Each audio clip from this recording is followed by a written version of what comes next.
श्री अलारनाथଙ୍କ पीठरे गांधीजी सामाजिक अनुष्ठान ट्रस्ट पुरी पक्षरु सर्बत बंटन।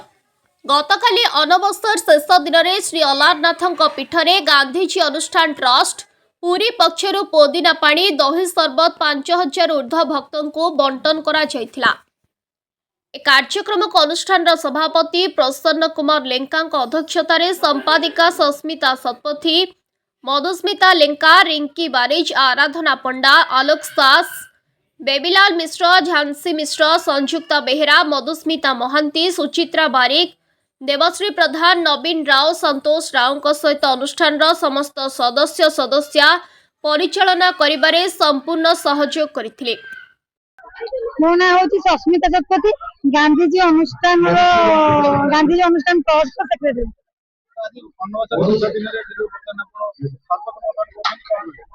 जे आज आमको अलारनाथ देवंकर सर्बत बंटन सुजोग मिलू जगन्नाथ को बहुत बहुत माने कृतज्ञता मोर अनुष्ठान मेम्बर मैंने धन्यवाद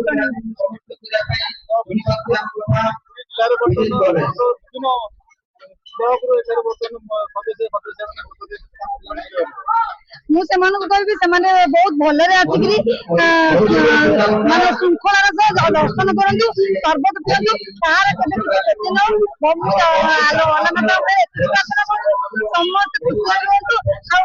अनुष्ठान सभापति प्रसन्न को धन्यवाद जनाऊँ सी एत बड़ प्रोग्राम आयोजन कर।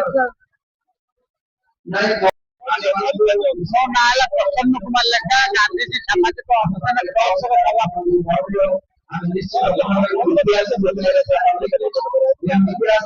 आज अल्लाह पाखक आसु भक्त माने समागम होती जगन्नाथ महाप्रभुंर कार्यक्रम तेणु से सेवा मनोवृत्ति रखी अनुष्ठान तरफ आम आज आसिक सेवा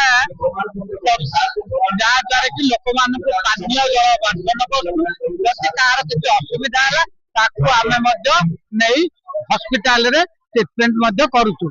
आम पाखे आमर जड़े सभानेत्री अच्छा अनुष्ठान मुख्य जड़े रिंकी माँ से आगुरी आम अनुष्ठान बर्तमान भी अच्छा आमर मुख्य अच्छा डाका जा उद्घाटन करते कार्यक्रम सुचारू रूप से चली। पुरीरू रमेश साहू रिपोर्ट, संघर्ष टीवी।